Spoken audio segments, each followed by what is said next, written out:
before we dive into today's absolutely chilling case, I need your help. We're pushing to hit 1,000 subscribers by New Year's, and we're posting daily videos to bring you the most disturbing true stories out there. If you enjoy deep dives into real horror, hit that subscribe button right now. Let's reach that goal together. Imagine this.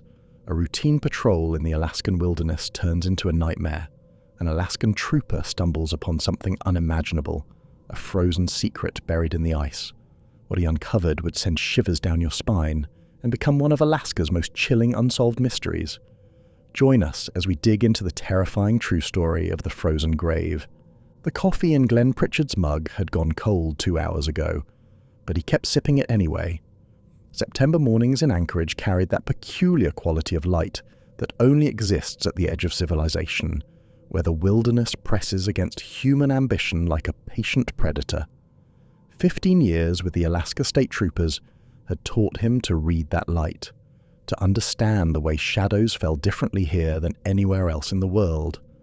At 42, Glenn's face carried the weathered quality of someone who'd spent too many nights in freezing patrol cars and too many days delivering news that shattered families. The laugh lines around his eyes had deepened, but they competed now with harder creases, the kind that came from seeing what people did to each other when they thought the vastness of Alaska would keep their secrets. His desk was buried under missing persons files, each manila folder representing someone's daughter or sister or mother who'd simply vanished into the white expanse. Glenn had developed a habit of reading them during quiet moments, committing faces to memory. Young women mostly. Last seen leaving a club downtown. Last seen getting into an unidentified vehicle. Last seen walking toward a bus stop she never reached. Catherine worried about this habit. His wife of 18 years had watched these cases hollow him out, one file at a time.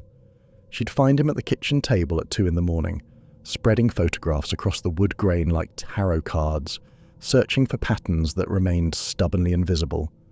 Their daughters, Emily and Beth, had learned not to ask what Daddy was working on. They'd seen his face after the bad days, the way he'd hug them too tight and too long, like he was making sure they were still solid and real. Wesley Hunt walked in with his 4th coffee of the morning, moving with that rigid military posture that 12 years in the service had welded into his spine. He was 38, but looked older, his sandy hair already shot through with premature grey. He and Glenn had been partners for 5 years, long enough to communicate in glances and half-finished sentences. "You're doing it again," Wesley said, nodding at the spread of files. "Doing what?" "Trying to find ghosts in paper." Wesley settled into his chair with a grunt. It's Wednesday. Nothing happens on Wednesday. The phone on Glenn's desk rang at 9:47, shattering the morning stillness. Dispatch patched through a construction foreman whose voice cracked and stuttered over the line. "We found something. Jesus Christ, we found something." Glenn's pen stopped moving. "Take a breath. Tell me what you found." "A body?" No, not a body. Bodies. We hit bones with the dozer and I told Eddie to stop. And then we started looking, and there's more than one. You need to get out here. You need to get out here right now." The Nick River Road wound north through spruce forest so dense they seemed to swallow sound. Glenn drove while Wesley studied the map, tracking their route with one finger. The temperature had dropped overnight, unusual for mid-September, and frost clung to the shadowed spaces beneath the trees like scattered diamonds. 43 miles, Wesley said. Middle of nowhere. "Everything's the middle of nowhere up here." "You know what I mean." Glenn did. The construction site materialized around a bend, yellow machinery sitting idle against the dark tree line. A cluster of workers stood in a tight knot near the road, as far from the excavation as they could get, while still technically being on site. They smoked cigarettes with shaking hands, and none of them met Glenn's eyes when he stepped out of the patrol car. The foreman was a bear of a man named Mike Sutter, with forearms like bridge cables and a face mapped with broken capillaries. He'd worked construction in Alaska for 30 years, and had the permanent squint of someone who'd spent too many seasons staring at snow. But today, his hands trembled as he lit another cigarette, and his voice carried a tremor Glenn had heard before, the sound of someone whose understanding of the world had just fundamentally shifted. "Right over here," Mike said, not moving. I'll tell you where, but I'm not going back there. I can't." Glenn and Wesley followed his directions across churned earth that smelled of diesel and exposed roots. The bulldozer sat motionless, its blade still touching the ground where it had stopped. The operator, Eddie, stood beside it with his arms wrapped around himself despite his thick jacket. "I thought it was a log," Eddie said to no one in particular. "Just a damn log." The grave was shallow, maybe 2 feet deep, torn open by the bulldozer's blade. Roots had grown through it over the years, as if the earth itself had tried to reclaim what had been buried there. The body was partially exposed, decomposed but preserved by the cold permafrost in a way that made it somehow worse. You could still see that she'd been young. You could still see that she'd been beautiful. Glenn felt Wesley go still beside him. They'd both seen death before, but this was different. This was deliberate. This was malicious. The woman wore jeans and hiking boots. The remnants of a dark jacket clung to her frame. Her hands were behind her back, and even from a distance Glenn could see the rope binding her wrists. Someone had tied her up, killed her, and buried her like garbage. "Start documenting everything," Glenn said quietly. "Every detail, every angle." Wesley moved like a man underwater, pulling out the camera with mechanical precision. Glenn approached the grave carefully, mindful of every footstep, every disturbed piece of earth. He'd testified in enough trials to know that sloppy scene work killed cases. She'd been here a long time. 2 years at least, maybe 3. Long enough for the earth to settle, for the vegetation to grow back different over her grave. Long enough for whoever put her here to think she'd never be found. Dr. Patricia Monroe arrived within the hour, stepping out of her van with the brisk efficiency of someone who'd spent 30 years confronting mortality. She was 56. With steel-grey hair pulled back severely and eyes that missed nothing, she knelt beside the grave without hesitation, gloved hands moving with practiced gentleness. "Gunshot wound to the chest," she said after several minutes. "Close range based on the bone damage. She's been here minimum 2 years, probably closer to 3. She looked up at Glenn. This wasn't random. Someone chose this spot specifically. Remote enough to avoid discovery, but accessible enough to reach with a vehicle. Wesley had moved away from the primary site, walking a slow grid with the metal detector one of the construction workers had produced from his truck. He moved methodically, sweeping the detector back and forth across the torn earth. Then he stopped. The silence stretched for 3 heartbeats. "Glenn." Something in Wesley's voice made Glenn's stomach drop. He crossed the distance in long strides. Wesley stood frozen, staring at a point 20 feet from the first grave, where the earth dipped slightly, where the moss grew in a different texture. "Here," Wesley said, "and there."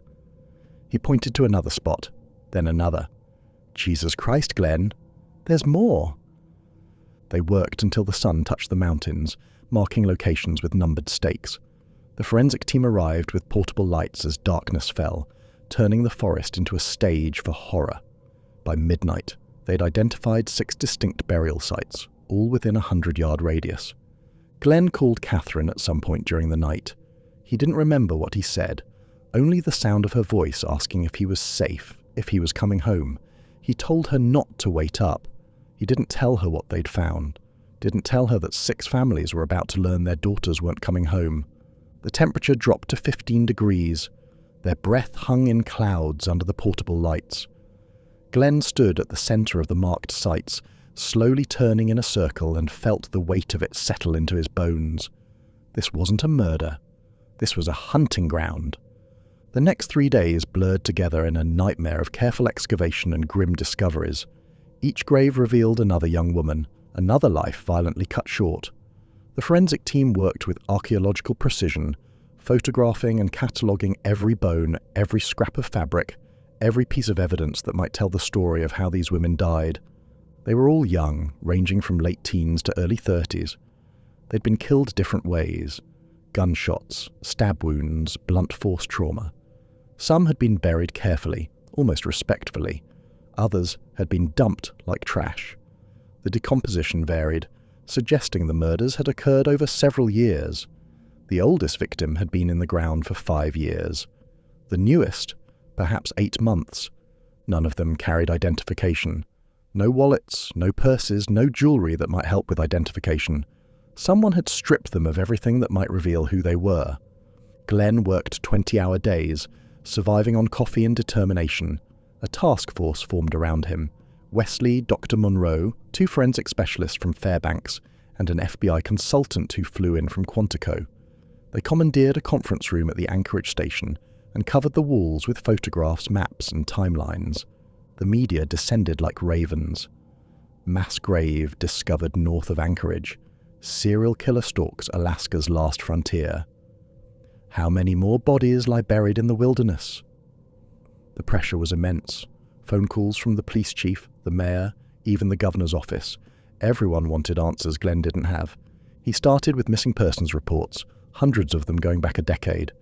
Young women who'd vanished from Anchorage and the surrounding areas.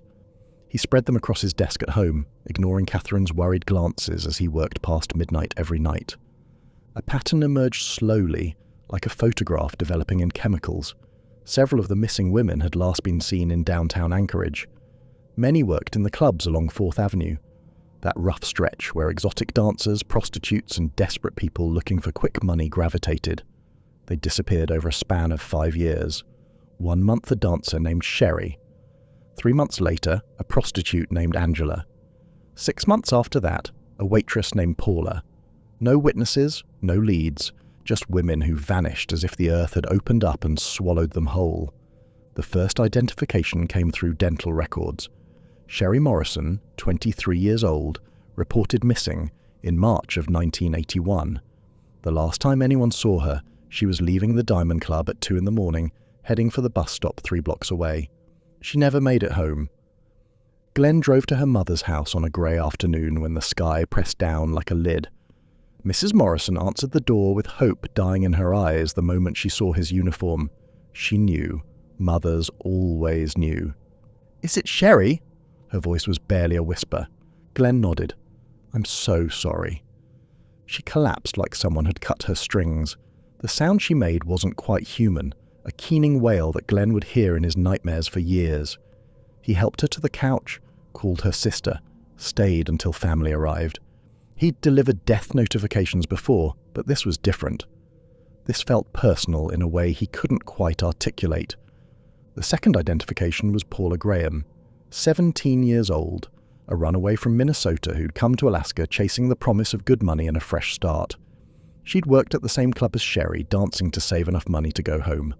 Her mother had filed missing persons reports with every agency she could find. She'd called Anchorage police every week for 2 years until they stopped taking her calls. Glenn called her himself, told her they'd found Paula, told her she could finally bring her daughter home. "Did she suffer?" Paula's mother asked. Glenn closed his eyes. "I don't know."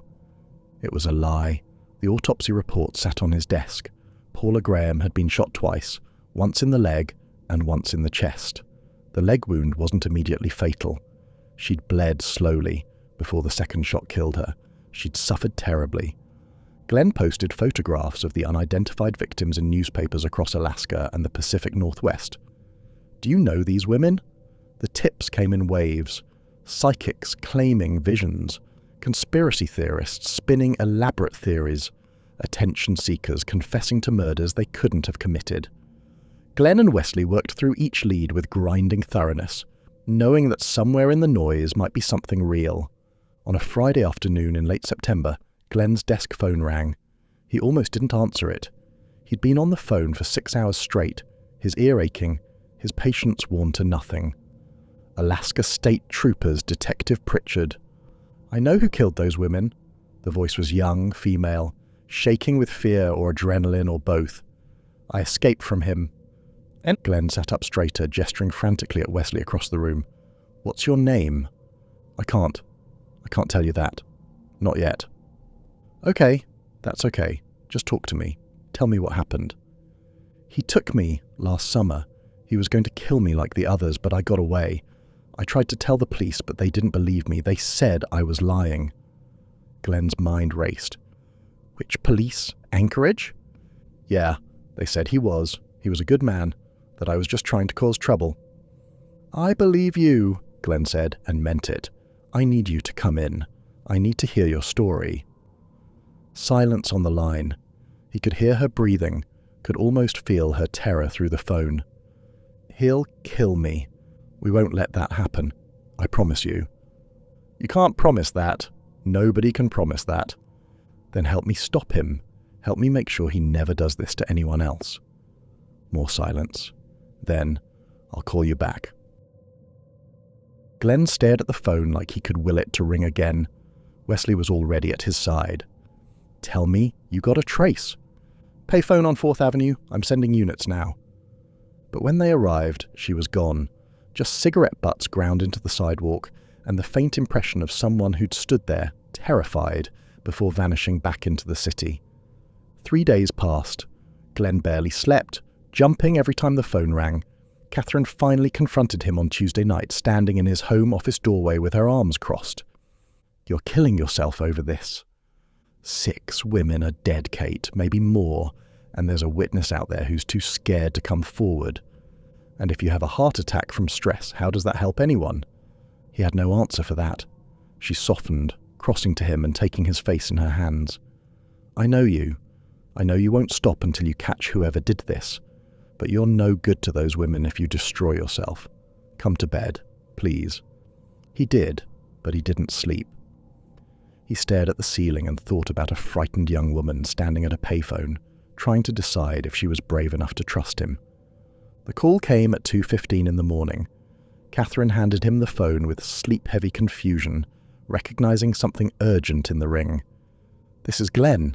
It's me, from before. The same voice, but steadier now, more resolved. I'll meet you. Tomorrow morning. Big Tim's Diner on 4th Avenue, 7 o'clock. Come alone.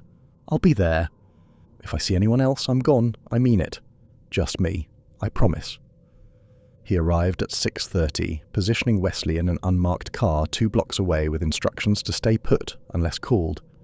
Big Tim's Diner was a relic from the pipeline boom, all chrome and cracked vinyl booths.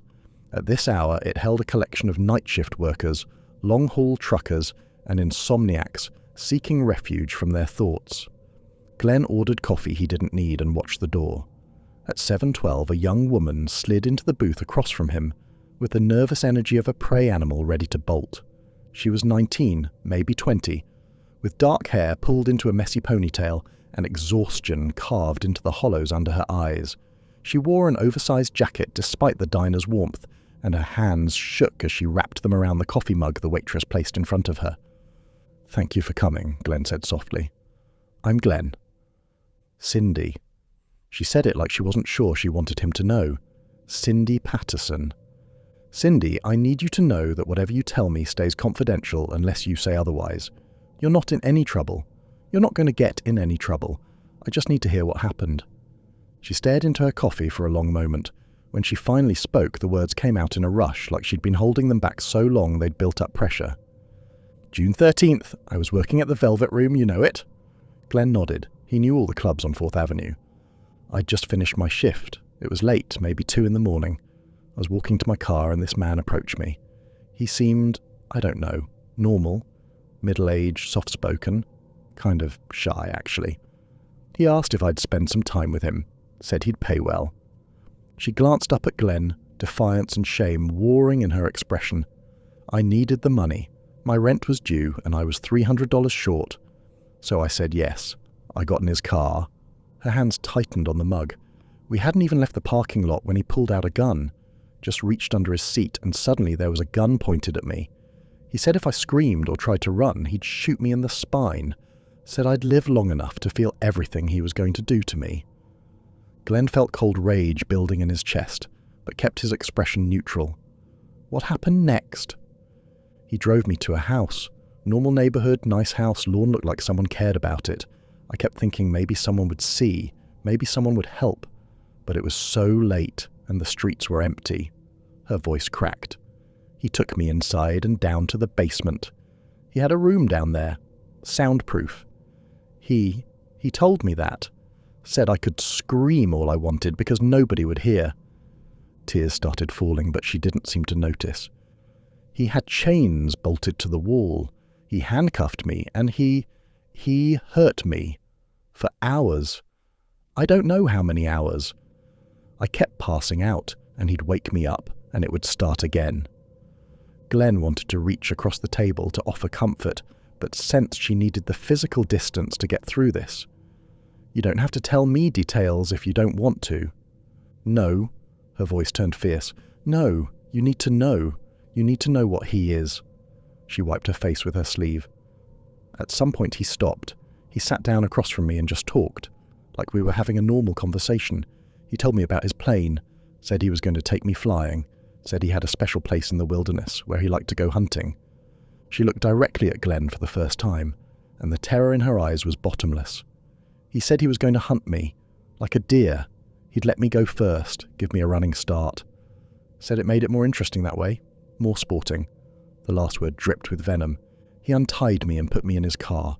Drove to Merrill Field. I'd seen it before, knew it was a small airfield. He pulled up next to this plane and started loading gear into it.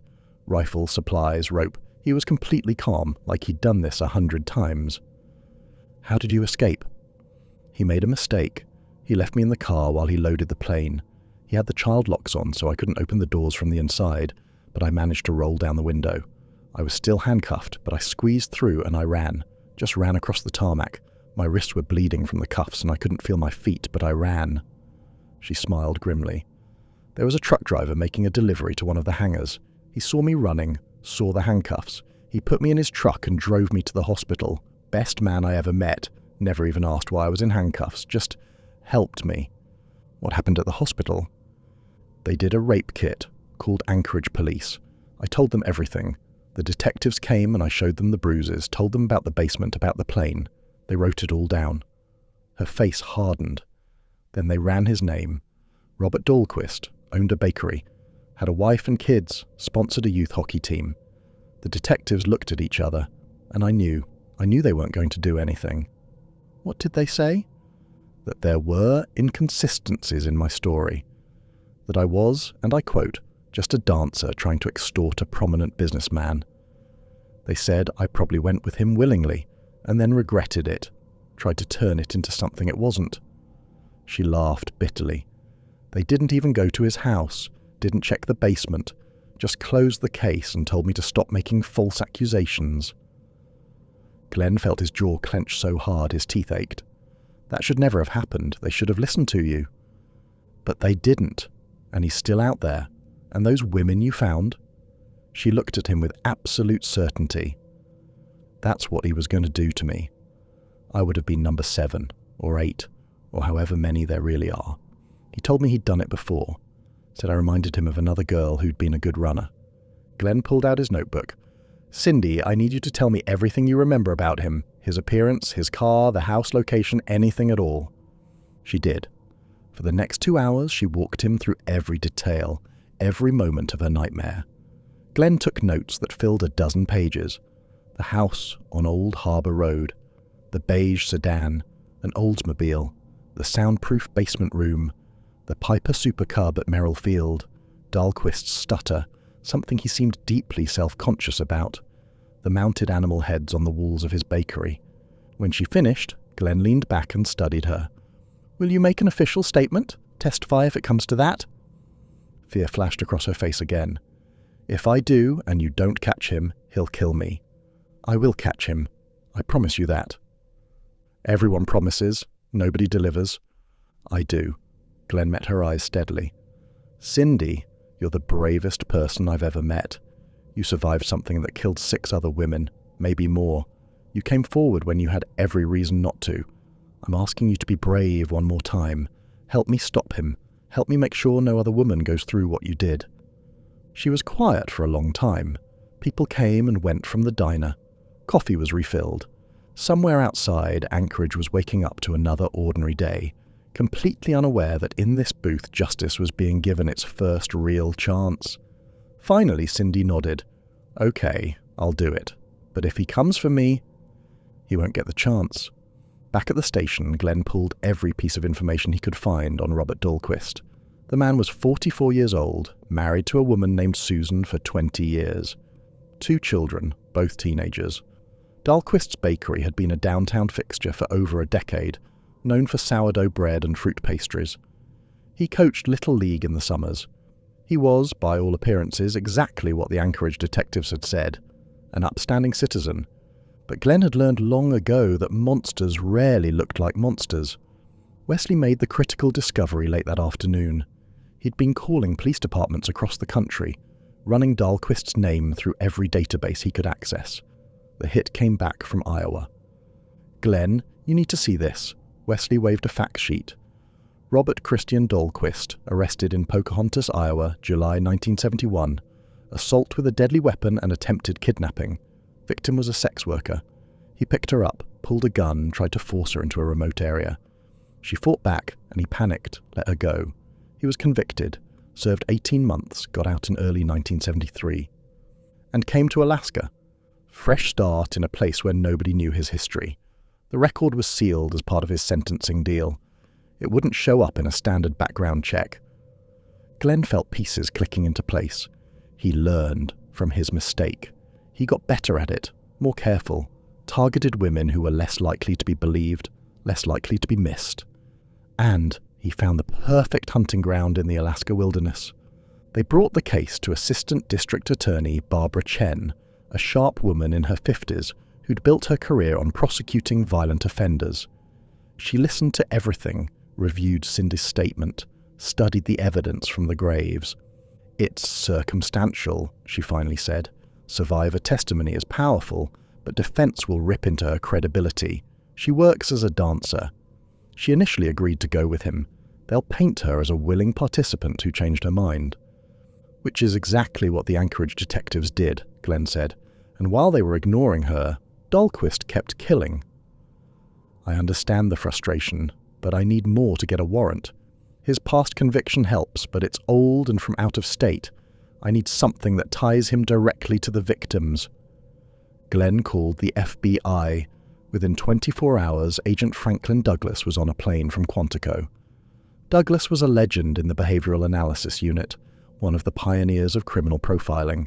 He was 62 years old with thinning white hair and the penetrating gaze of someone who'd spent decades studying the darkest aspects of human behavior. He spread the case files across the conference table, studying crime scene photos and autopsy reports with clinical detachment. Then he interviewed Cindy, spending 3 hours asking questions about Dahlquist's behavior, his speech patterns, the details of his basement room. When he was finished, Douglas built his profile. Your unsub is a white male, mid-40s. He has low self-esteem stemming from childhood bullying, likely due to a speech impediment or physical characteristic. He's compensated by becoming proficient in an area that gives him a sense of control and power. Based on the disposal locations and methods, he's an experienced hunter and outdoorsman. Douglas laid out more photos. He's organized and methodical. This isn't crime of passion, it's ritualized hunting behavior. He selects victims who he perceives as being beneath him socially, justifying the violence in his mind. Sex workers, dancers, women he views as morally compromised. In his twisted logic, he's not doing anything wrong because they're not fully human to him. He keeps trophies, Douglas continued. Jewelry, personal items, something he can look at later to relive the experience. He'll have a private space where he keeps these items, somewhere his family won't find them. And he'll have detailed records, maps, dates, descriptions. Organized killers document their crimes. Wesley was taking notes. The plane access makes sense. He can transport victims to remote locations without being seen. The wilderness becomes his killing ground. Exactly. And he lives a double life. To his family, his customers, the community, he's a normal family man, successful businessman, good neighbor. But he has this secret self, this predator that he lets out periodically. The hunting satisfies the urge for a while, but it always comes back. The intervals between kills likely decrease over time, as the satisfaction becomes shorter-lived. Douglas looked at Glenn. You have a speech impediment noted in the survivor's account. A stutter. That's your starting point. Everything else about him will fit the profile. Glenn thought about Dahlquist's bakery, the walls covered with mounted animals. Elk, caribou, Dall sheep, a massive grizzly bear. Trophies from successful hunts. He's a trophy hunter. The best in his mind, Douglas confirmed. And he graduated from animals to humans because it provided a greater challenge, a greater sense of power. When you search his property, you'll find the basement room exactly as described, you'll find trophies from his victims, and you'll find evidence of his hunting grounds, probably maps marked with kill sites. Barbara Chen reviewed the profile along with Cindy's testimony and the Iowa conviction. She chewed her pen, staring at the ceiling. It's enough. Barely, but it's enough. I'll get you your warrant. On October 15th at 6 a.m, Glenn led 4 simultaneous raids. One team hit Dahlquist's house, another searched the bakery, a third secured his plane at Merrill Field, the fourth headed to his remote cabin near the Matanuska-Susitna Valley. Glenn took the house personally. He wanted to look Robert Dahlquist in the eyes when the man realized his perfect life was over. They hit the door with a ram at exactly 6. The family was still asleep. Glenn heard a child scream as troopers flooded the house, heard a woman's voice demanding to know what was happening. He found Robert Dahlquist in the master bedroom, standing beside the bed in pajamas, hands already raised. The man was smaller than Glenn had imagined. Maybe 5'8", slender build, receding hairline. He had soft features and mild eyes behind wire-rimmed glasses. He looked like someone's accountant, not a serial killer. Robert Dahlquist, you're under arrest for kidnapping and assault. Glenn pulled out handcuffs. You have the right to remain silent. Dahlquist said nothing, but something flickered behind those mild eyes. Recognition, maybe, or resignation, like he'd always known this moment would come eventually. I want my lawyer, Dahlquist said quietly, and Glenn noticed the slight stutter on the word lawyer. Elili lawyer. Downstairs, Susan Dahlquist was hysterical, demanding answers while trying to shield her terrified children. Glenn felt a pang of sympathy for them. They were victims too, in their own way. Their lives were about to be destroyed by learning what their husband and father really was. But his sympathy didn't extend to the man in handcuffs. That man had destroyed 6 families already. Maybe more. Whatever happened to the Dahlquist family now was a consequence of Robert's choices. The search teams worked through the house with methodical precision. The living room looked like any middle-class American home. Photos of smiling children on the mantel. A television with the TV guide sitting on top. A coffee table with women's magazines and homework assignments. The kitchen was spotless, smelling of cinnamon and baking bread. Dahlquist apparently prepared tomorrow's dough here at home before taking it to the bakery. It was the basement that revealed the truth. The stairs creaked as Glenn descended into darkness. He found the light switch and fluorescent tubes flickered to life, casting harsh light across an unfinished space. Storage boxes were stacked against one wall. A water heater hummed in the corner. A workbench held tools neatly organized on pegboard. And there, behind a false wall that the search team discovered, was the room Cindy had described. It was small, maybe 10 by 10, with concrete walls and floor. Soundproofing panels covered every surface. Handcuff chains were bolted to the wall at waist height. Dark stains marked the concrete, and Glenn knew without testing that they'd turn out to be blood. A bare mattress lay in one corner, stained and reeking. This was where he'd brought them. This was where they'd suffered. Glenn had to step out of the room, had to breathe the cleaner air of the main basement. Wesley found him there, leaning against the wall with his eyes closed. You okay? No. Glenn opened his eyes. But we've got him. This room alone is enough to corroborate Cindy's testimony. There's more. Wesley led him to the master bedroom. Hidden in the closet. Behind a false panel in the back wall, the search team had found a jewelry box. It was ornate, made of dark wood with a brass clasp. Wesley opened it carefully, revealing the contents. Necklaces, earrings, rings, bracelets, dozens of pieces, each tagged with a small white label bearing a date and a set of initials. Glenn pulled on gloves and carefully lifted one piece, a silver necklace with a small turquoise pendant. The tag read March 15th, 1881, SM. Sherry Morrison, March 15th, 1981. The date she disappeared. Another necklace, gold chain with a heart-shaped locket. November 2nd, 1979, AF. They hadn't identified all the victims yet, but Glenn would bet his pension that AF was buried somewhere in the Nick River area or still out there in the wilderness, waiting to be found. He kept trophies from every kill, Wesley said softly. He's been doing this for years. They photographed and catalogued every piece. Sherry Morrison's family would later identify 3 items from the collection. Paula Graham's mother would recognize a bracelet she'd given her daughter for her 16th birthday, but the most damning evidence was found in Dahlquist's study. Aviation maps covered the walls, large-scale topographical maps of the wilderness areas north of Anchorage. At first, they seemed normal, the kind of maps any pilot might use. Then Wesley noticed the marks. Small red X's were scattered across the map, concentrated in areas around the Nick River, Eklutna Lake, the Matanuska Valley. Wesley counted them slowly, double-checking his numbers. 23 X marks. They'd found 6 bodies, identified 2. There were 17 more graves out there somewhere, marked on this map like hunting trophies. The search of Dahlquist's plane at Merrill Field revealed more evidence. The Piper Super Cub was clean, meticulously maintained, but forensics sprayed luminol on the seats and interior, and the plane lit up like a Christmas tree, blood traces everywhere, years of accumulated evidence that he'd tried and failed to completely clean. The rifle mounted in the cabin was a .223 Ruger Mini 14, a popular hunting rifle. Ballistics would later match bullets recovered from the victims to this specific weapon. At the remote cabin, searchers found a hunter's paradise. The cabin was small but well maintained, with supplies for extended stays. Shelves held ammunition, preserved food, and hunting equipment. The area around the cabin showed evidence of repeated use, paths worn into the earth leading into the surrounding forest. Forensics combed the area and found shell casings, blood traces in the soil. Evidence that multiple people had run through these woods, bleeding and desperate. The trees themselves showed damage, bullet strikes where shots had missed running targets. Dr. Monroe arrived at the cabin and spent hours examining the scene. When she emerged, her face was grey. This is where he hunted them.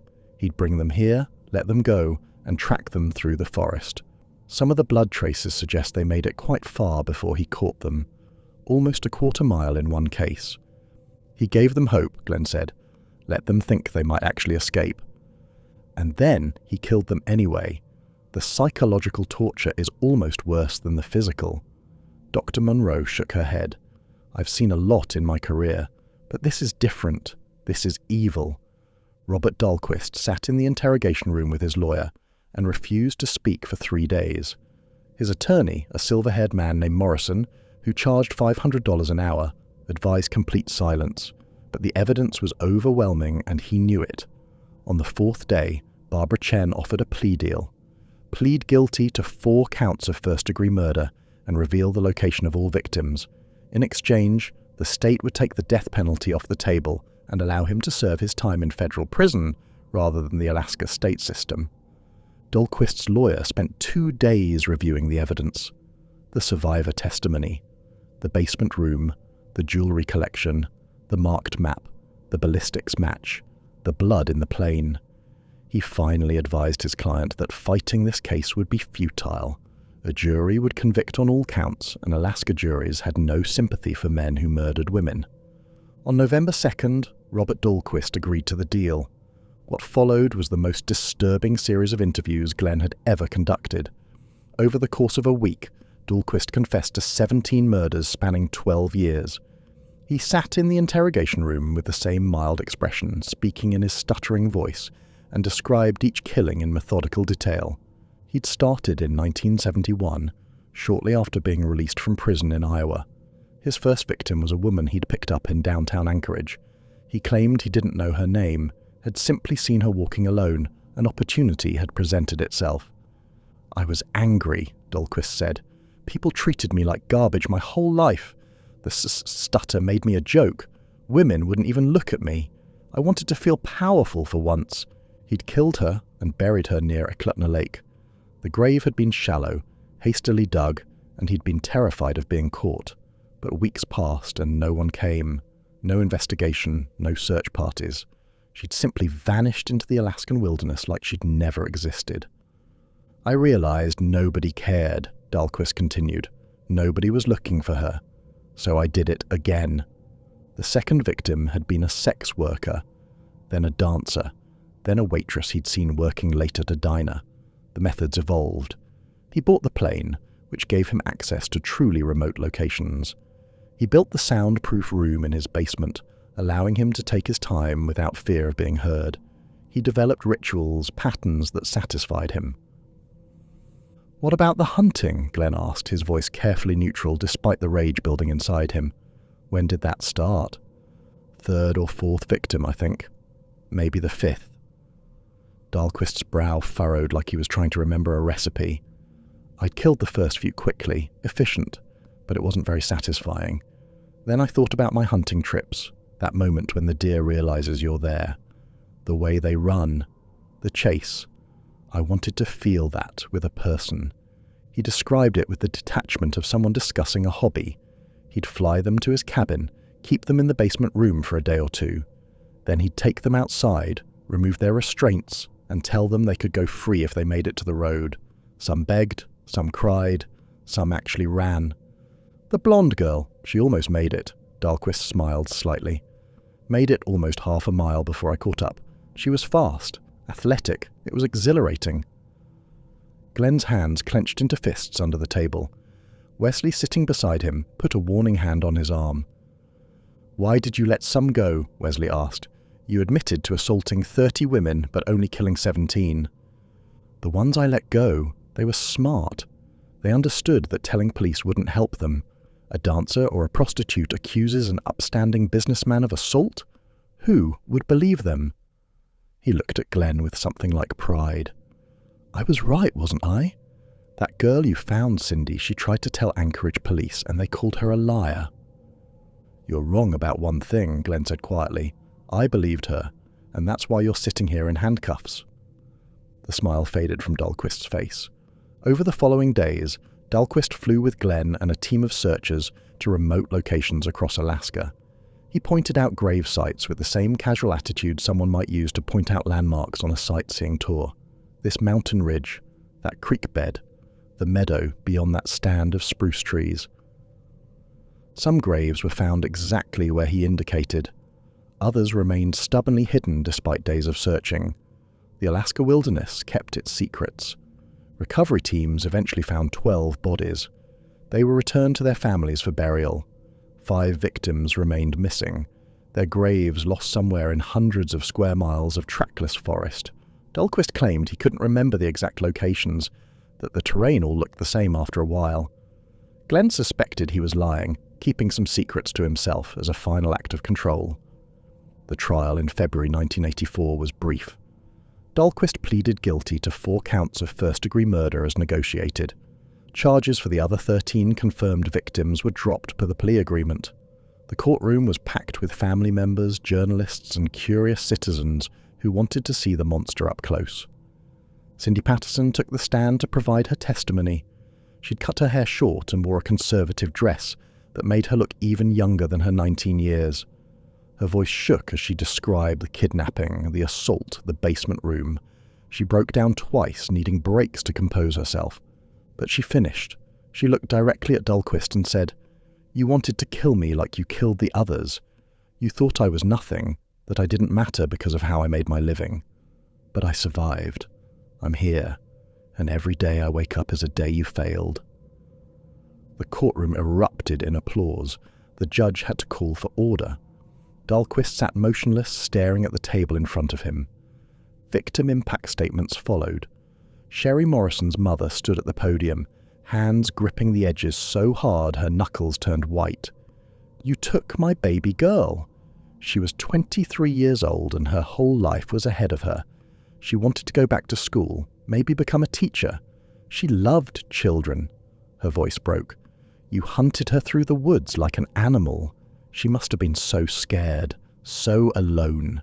I hope you never know a moment of peace for the rest of your miserable life." Paula Graham's father could barely speak through his tears. 17. She was just 17. She made some mistakes, worked in a place her mother and I didn't approve of, but she was trying to save money to come home.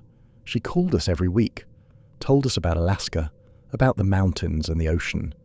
She was so young. He looked at Dahlquist with pure hatred. "You stole her future. You stole everything she could have been. I hope you rot." More families spoke. Each statement was a knife wound, a reminder of lives cut brutally short. When they finished, the judge delivered the sentence. Robert Christian Dahlquist, you have pleaded guilty to 4 counts of murder in the first degree. You have admitted to 13 additional murders. The depravity of your crimes is beyond comprehension. You treated human beings as prey to satisfy your twisted desires. You showed no mercy, no remorse, no humanity. Therefore, this court sentences you to 461 years in prison, plus life without the possibility of parole. You will never walk free again. Bailiff, remove the prisoner. Dahlquist stood without expression. As he was led past Glenn toward the courtroom exit, he paused, leaned close, whispered so only Glenn could hear. There are more. I didn't tell you about all of them. You'll never find them all. Then he smiled, a small, satisfied smile that made Glenn's blood run cold. Glenn lunged forward. His hands were reaching for Dahlquist's throat before Wesley grabbed him from behind, holding him back with surprising strength. He's not worth it, Wesley hissed in his ear. He's going to die in prison. That's enough. But it wasn't enough. It would never be enough. Because somewhere out there women remained buried in unmarked graves. Their families would never get closure. Their bodies would never come home. Robert Dahlquist was transferred to a federal penitentiary in Pennsylvania. He served 30 years before dying of heart failure in 2014 at the age of 75. He never revealed the additional victims he'd hinted at. He took those secrets to his grave. Glenn continued working for Alaska State Troopers until his retirement in 2003. The Dahlquist case haunted him. He kept the files in his home office, occasionally pulling them out to review, looking for something he might have missed, some clue that would lead him to the 5 missing women. Every year on the anniversary of the discovery at Nick River, he drove to the cemetery where the unidentified victim known as Eklutna Annie was buried. She lay in a simple grave marked with a plaque that read, "Unknown woman found July 1980 forever remembered." Glenn would sit beside the grave and talk to her like she could hear him. He told her about the investigation, about Dahlquist's conviction. He promised he hadn't given up trying to learn her name. In 2021, Alaska State Troopers finally identified Eklutna Annie through genetic genealogy. Her name was Robin Pelkey, 19 years old, from Minnesota. She'd run away from home at 17 and made her way to Alaska seeking adventure and independence. She'd been Dahlquist's victim in 1980, one of his earliest kills. Glenn was 79 years old when the identification was announced. Wesley called to tell him. They were both retired now, both dealing with the accumulated injuries of long careers. They didn't see each other often, but this news demanded they meet. They sat in Glenn's kitchen while Catherine made coffee. Wesley showed him the report. Robin Pelkey, survived by her mother, 2 brothers, and a sister who'd spent 41 years wondering what happened to her. "We gave her back her name," Wesley said, "after all this time." Glenn felt tears running down his face, something that would have embarrassed him as a younger man. Now he didn't care. She deserves her name. They all do. Cindy Patterson had relocated out of Alaska after the trial, disappearing into a new life under a different name. She'd stayed in contact with Glenn for several years, occasional letters updating him on her life. She'd gone back to school, found work that didn't require her to dance for money, met someone who treated her with kindness. Eventually the letters stopped coming, and Glenn hoped that meant she'd found peace. The Dahlquist house on Old Harbor Road was sold at auction. The new owners tore it down and built something new, trying to erase the horror that had happened there. Dahlquist's bakery closed within days of his arrest. The building sat empty for years before being converted into an art gallery. No plaque marked what had once been there. The city wanted to forget, but the families remembered. They erected a memorial near Nick River, a simple stone monument engraved with the names of the identified victims: Sherry Morrison, Paula Graham, Angela Fetter, Teresa Watson, Robin Pelkey, and 7 others whose identities were eventually confirmed through dental records and DNA analysis. Fresh flowers appeared there regularly, placed by people who refused to let these women be forgotten. Downtown Anchorage changed dramatically over the following decades. The clubs along 4th Avenue gradually closed or were replaced by coffee shops and boutiques. The city grew and modernized, transforming from a rough frontier town into something more polished and safe.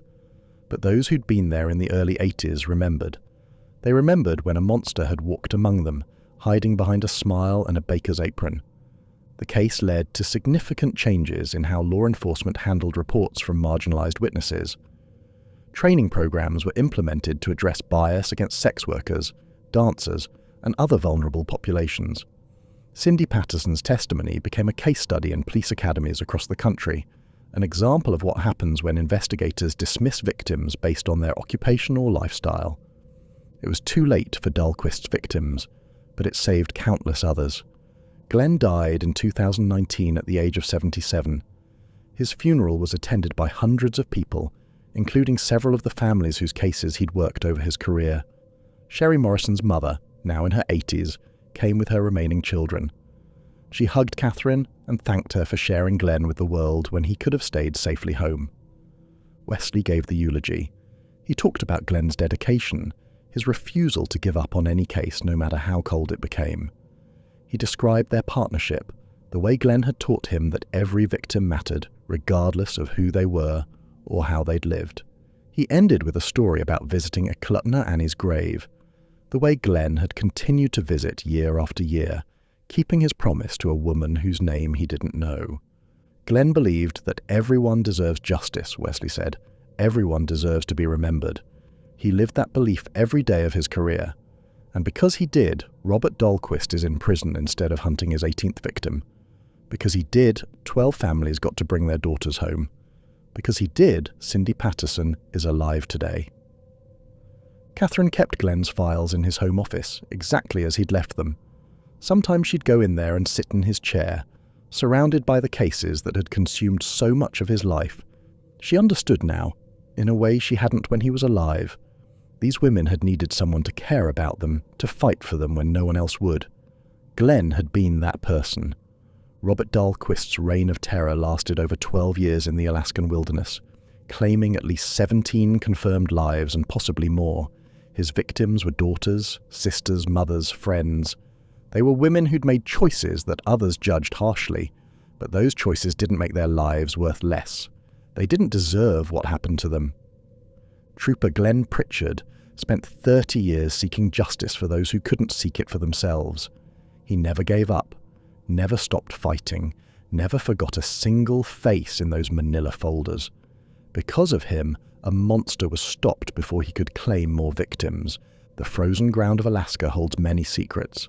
Some will never be uncovered, lost in hundreds of thousands of square miles of wilderness. But what was found mattered. Who was saved mattered. And ensuring that Robert Dahlquist died in prison rather than hunting his next victim mattered more than anything. That's what Glenn understood. That's what drove him through those long nights at the kitchen table, through the pain of delivering death notifications, through the frustration of dead ends and cold cases. Every life mattered. Every victim deserved someone to care.